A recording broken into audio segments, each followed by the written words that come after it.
Objectif 100 000 logements réhabilités d'ici 2015. Tel est l'enjeu qu'a lancé la région Nord-Pas-de-Calais dans son plan pour la réhabilitation énergétique et environnementale. Les habitants ont tout de suite répondu présent. Ne plus avoir froid dans sa maison en hiver et dépenser moins d'argent en énergie, en gaz notamment. Et puis, en travaillant avec des matériaux écologiques, pour nous, c'était d'être en phase avec la manière dont on regarde les choses dans ce monde et de pouvoir que les gestes qu'on fait pour rénover notre maison soient respectueux de l'environnement et permettent d'encourager disons, une certaine éthique du vivre ensemble qui nous convient à nous en tant que personnes, quoi. Vivre ensemble, améliorer son confort, réduire ses consommations d'énergie, le plan 100 000 logements apporte une réponse concrète aux enjeux écologiques et sociaux. Ces maisons, elles ont un siècle. On ne vivait pas de la même façon il y a un siècle qu'aujourd'hui. Aujourd'hui, en adaptant par rapport au changement climatique, par rapport à l'environnement, ces logements, ce faisant, on adapte aussi le logement à la façon de vivre d'aujourd'hui. Donc on fait d'une pierre plusieurs coups. En plus, dans ce type d'opération, c'est fait avec les habitants. C'est eux qui savent comment ils vivent dans leur maison. La particularité du plan 100 000 logements repose sur une expérimentation menée auprès de 600 logements anciens de plus de 30 ans, avec un audit chez les particuliers. Ce qui est important, c'est vraiment donc, une sensibilisation, un accompagnement donc, dans l'ensemble de la démarche.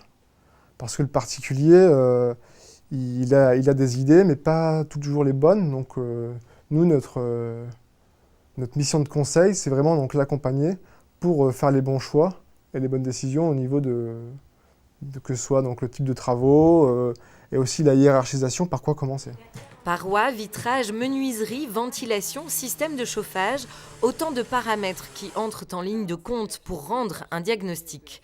C'est aussi comprendre le projet de chaque famille et y répondre avec des solutions personnalisées grâce à l'audit. Le scénario 2, c'est là où on change la chaudière, notamment la chaudière à condensation, et aussi préconiser de faire une isolation par l'extérieur. Et là, on change carrément de classe, on passe de F à C avec une consommation de 115. Et ensuite, le scénario 3, c'est un projet BBC, donc on aurait encore un gain. Ici, on passe de 12% à 77% de gain d'énergie. On peut aller jusqu'à 82%. Sachant que les écomatériaux ont été choisis par un propriétaire sur 7 lors des travaux réalisés post-audit. À l'époque où on nous a présenté l'audit, donc le surcoût devait être absorbé sur un espace de 10 ans. Donc c'était en 2010, donc en octobre-novembre 2010.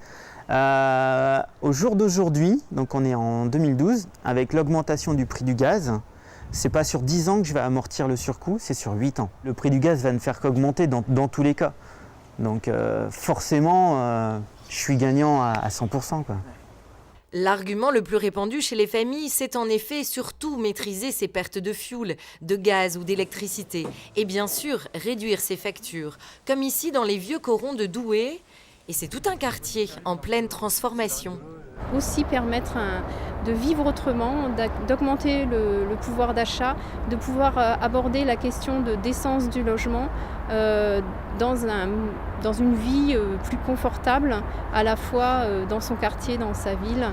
La réhabilitation à Avion des logements collectifs a non seulement limité les déperditions de chaleur et réduit les émissions de CO2, mais aussi a optimisé l'étanchéité à l'air et au bruit.